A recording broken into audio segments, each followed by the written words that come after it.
And there we go. Let's talk about the Notre Dame. Your wish is my command. Let's talk about the Notre Dame pass defense versus the Virginia Tech pass offense. And from a numbers standpoint, again, on paper, Notre Dame dominates this matchup. My hesitation to go that route at this moment, and we're going to talk through it, obviously, my hesitation is some of the plays that they gave up last week. I think there was reason for that. I think all those things are fixable, but I didn't like some of those, wide open receivers that Cincinnati had. And look, some of that is scheme, great play calling. I get that. But some of it is just bad execution on Notre Dame's part, some bad drops, some not getting a good feel for your zone, and then peeking in the backfield, afraid that the quarterback's going to run. So, right. Which will remain a challenge this week. It will. But all of those things are fixable. Every one of those things is fixable. And I give Desmond Ridder a little bit more credit in the game than you did. I think he made some good throws, but as you mentioned, a couple of those throws were to open guys, and I thought that they did a bad job. If you're Virginia Tech, you're watching that game last week, and you're saying, okay, how can we get our running backs and our slot receivers and our tight ends who they're suffering from the fact they don't have James Mitchell anymore. That's their stud tight end. He got hurt in the second game of the year. So he's going to be out for this game. I believe he's out for the year. Okay. And he's a talented kid. And, he's kind of what Tommy Tremble should have been at Notre Dame and how they used him, 6'3", 250. They ran him they've had him rush the ball before in the red zone. Like they've had him carry the ball before in the red zone. Gotcha. So he's a good football player. They don't have him. He was probably their second best pass weapon behind Trey Turner. So that hurts them a little bit. But, they saw adequate tight ends, but they don't have the Cincinnati tight ends. Right, they don't have Leonard Taylor, but they've got adequate tight ends. They got running backs that are decent in the pass game, and they have some decent athletes at slot, good athletes at slot. I'm going to say, hey, look, how can we get our guys matched up against the Notre Dame linebackers after what we saw last week? That's just going to be a key. And look, and the other part of it too is they're like, what? Hey, look, 27, JD Bertrand, he's pretty good against the run. He was not good against the pass last week. We got to figure out ways that we can get him out of the box and attack him with the pass game in a manner that then allows us to say, hey, look, then maybe that gives us a little bit of room, looking at it from a standpoint of the Virginia Tech offense, gives us a little bit of room to maybe increase a couple runs. Honestly, if we're looking at this breakdown from a Virginia Tech standpoint, if we're providing analysis, take away these and, Hokie Nation or something like that, I'm doing a lot of the things to Notre Dame's defense that I'm talking about with the Notre Dame offense, which is we got to find a way to steal some yards in the run game. Yep. How can we do that formationally with our motions, with our shifts and things like that? How can we steal some yards? And that's what Virginia Tech is going to have to do if they're going to want to have a chance to win this football game. They're going to have to find some ways to get Notre Dame's backers out of the box, to try to steal some yards and give themselves opportunities to gash and runs, because they know they're not going to consistently run on Notre Dame. They know they aren't.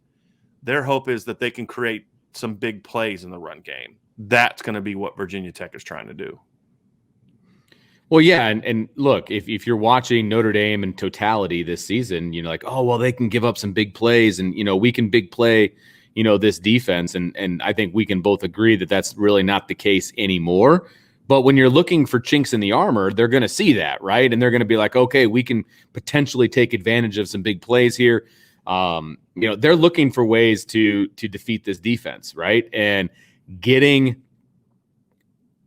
some one-on-ones, you're right, with the slots versus the Notre Dame linebackers, I think is an area that we could see. I think when they know that Notre Dame's going to be in zone, I think they're going to try to pick apart that middle area, because that's what Cincinnati was able to do. They were able to kind of sit in those zones and make Notre Dame wrong, essentially, when they were in zone. And I think that's going to be a spot that they're going to try to isolate, and they're going to try to get Notre Dame in. So, how does Notre Dame counter that? Are they going to do maybe a little bit more man-to-man this week with maybe a spy? I think that could potentially be something that you could do, because I don't want to go man-to-man and just everybody turns their back on Burmeister, because he wants to run. Like I think when he goes behind center, yes, he's a quarterback. He wants to throw, but I think he wants to run. The way he runs the ball, he's so much more comfortable in himself doing that. Yes, absolutely. And he runs the ball hard. He does. He runs the ball hard. So you've got to at least have a spy, or you've got to be able to contain him in the pocket. And I think that's going to be the key to shutting down this offense. And of course, you've got to take away their best player. And I think we can both agree that that's Trey Turner. That's the key right there. And honestly, Vince, if there's a single matchup in this game that concerns me more than any other, it's for the Notre Dame defense. It's him. Yeah. Trey Turner's really good. He is. And Notre Dame should know that, because Trey Turner's had some success against Notre Dame in the past. He's a guy that they have to be prepared for. They cannot allow Trey Turner to make big plays on him. He had 2 catches for 58 yards in 2019. He also had 2 catches for 21 yards against them in 2018. When he was a true freshman, They know how good he is. This kid's played a lot of football at Virginia Tech, and he's their best player. He's coming off a big game against Richmond, 6 catches for 102 yards. He had 4 catches for 64 yards against North Carolina. Had a great over-the-shoulder catch, on one of the early drives that helped him get up early. He's 6'2 plus. He's athletic. He can stretch the field. He can make plays after the catch. He's a really good football player, and he's kind of, you got to hope he does. You got to do something to say, hey, we can't let him beat us the way that Alec Pierce beat us last week. That's what Notre Dame's coaches have to do. And when I say we like that, what I'm doing is I'm trying to look at it from the defensive coach's standpoint, because one thing that bothers me is people in my fans call Notre Dame we. You're part of Notre Dame Nation. I don't care about that. That doesn't bother me. Well, you don't play for Notre Dame. I don't care. That you do you. I'm saying someone in my end, we have to try to be more objective. So when I say we, I'm looking at it from like, hey, this is how I would say it. Like if I was a coach, this is how I look at it.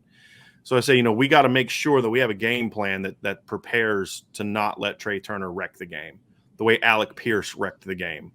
And that's the concern. That's my big concern, Vince, is Trey could go out there on 5 plays and just completely flip the game with big plays. Absolutely. So how do you go about it? Because we've seen them match up Kyle Hamilton in the slot. We've seen them obviously go with Tariq Bracy in the slot. We've seen them do a couple of different things in the slot. Well, how would you go about it?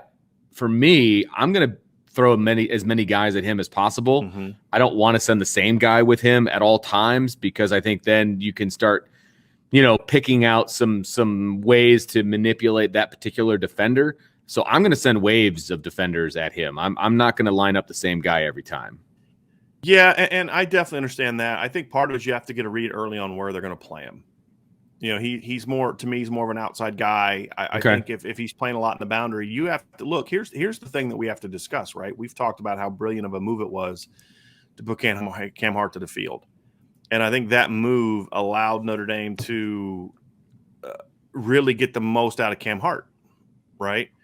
And if Trey Turner is going to be to the field this week, which he plays a decent amount to the field, then you leave it and you just let him play. If I'm Virginia Tech, however, and this is where I say Notre Dame has to be prepared for this.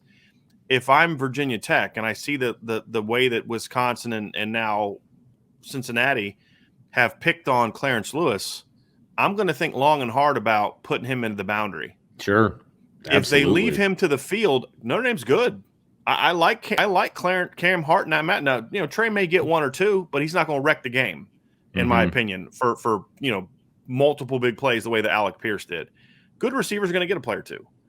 But so that's the thing is, I think part of it is you have to be prepared and willing. Thank you for the super chat, Mr. Sievers, C. Sievers, maybe Mrs. I apologize. Maybe, yeah, could be. But to me, Vince, you need to be prepared to move your corners in this game, and consider putting Cam Hart on Trey Turner. Now, I'm not saying do that for 60 minutes. I'm not a big fan of the mirroring thing, but if they're going to start playing him a lot into the boundary, then you need to be willing to maybe consider doing the flipping thing, which I'm normally not a fan of. But right now, the way that Clarence Lewis is playing the last 2 weeks, if Virginia Tech is smart and does the game plan that I would do if I were them, and they're finding ways to get Trey Turner matched up against their Notre Dame's boundary corner, then I'm going to do it, because I'm watching highlights of Trey this year, and he's making plays in the boundaries, making plays in the field to put him in the slot. It amazes me week after week how I talk about how, boy, the opposing team does a great job of moving their best receiver around and finding matchups for him, and yet Notre Dame hasn't been able to freaking do that. That's a different point.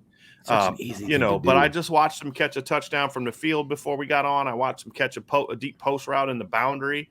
So that's what Notre Dame has to be prepared for, is where are they going to primarily play him? Right. And you have to at least consider one of two things, right? One is put Cam Hart on him. The other is when he's to the field, you're good. When he's to the boundary, you got to play. You got to high-low him. You got to bracket him. Yeah. Have to. Now, do you want to do that with Kyle Hamilton? I don't know if I would want to do that with Kyle Hamilton, because then I feel like you're using your best asset as part of a tag team. I think you're going to have to really make sure that Houston Griffith and DJ Brown are doing a better job getting off the hash than they did last week. And that is going to then that goes back to your original matchup, Vince, that if you're going to bracket him into the boundary, then that puts even more pressure on your will linebacker to defend the running backs in the seams. Because as an offensive coach, if I see you bracketing my outside receiver, I'm going to run him off. I'm going to take your corner and your safety out, and I'm going to then ISO my tight end and my backs on your linebacker. That's what I'm going to do, right? Sure. I'm going to use that to my advantage. So that puts pressure on them, but you have to be willing. If you can't get a good read on where he's going to be, which smart coaches at Virginia Tech, if they're smart, they're going to not let Notre Dame get a read on that.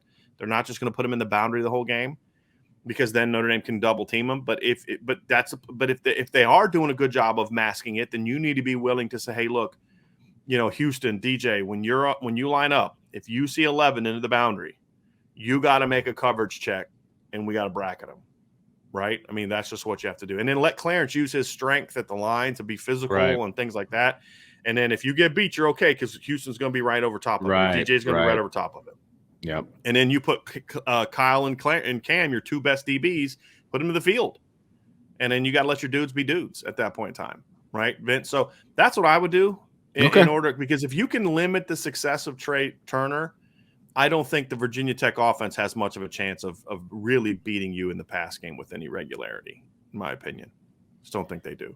So C. Sievers sent a comment right after his super chat. So we're going to consider it a super chat. So I want to bring it up because he does bring up a good point.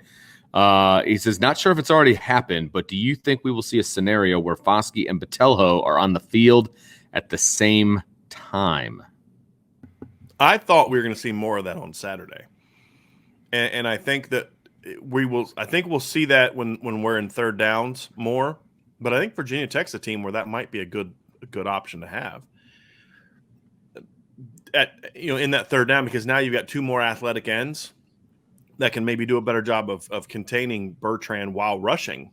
You know what I mean? I think there's two ways to go on third down. If it's third and long, one is, hey, do that 3D tackle thing you've been doing, which allows more big guys and disciplined guys to be on the field and to, be gap conscious to not let Burmeister take off. Right.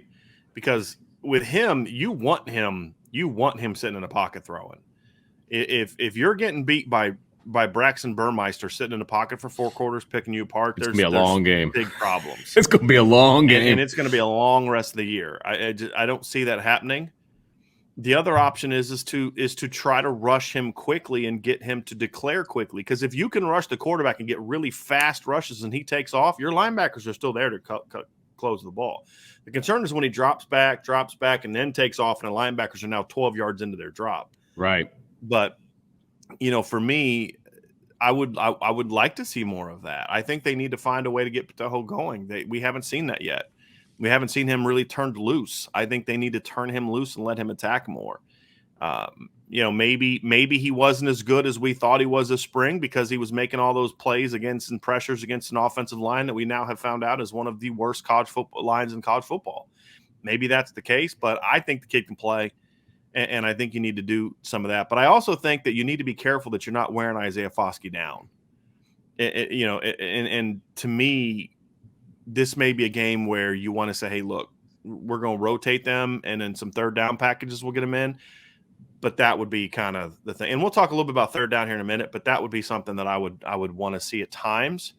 But I think against a guy like Burmeister, you want to get more athletes on the field, in my opinion. Well, if bringing in Botelho means that he's the drop guy and Foskey's on the line, I'm all for it. Mm-hmm. I'm all for it because Botelho's better 5 yards off the line of scrimmage than Isaiah is. That's just not his game. And we continue to see them put him in that position. And again, if you're going to bring him, fine.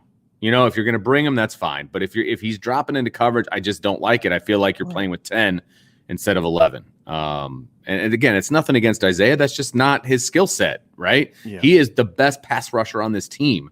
That's where you need him to be. So I would love to see both of those guys on the field. And then you've got Foskey coming on one side. If you stack Patelho behind him as either as a dropper or a delayed blitz or, coming in off the side as well, man, I think you could do some fun stuff there. I really do. Mm-hmm.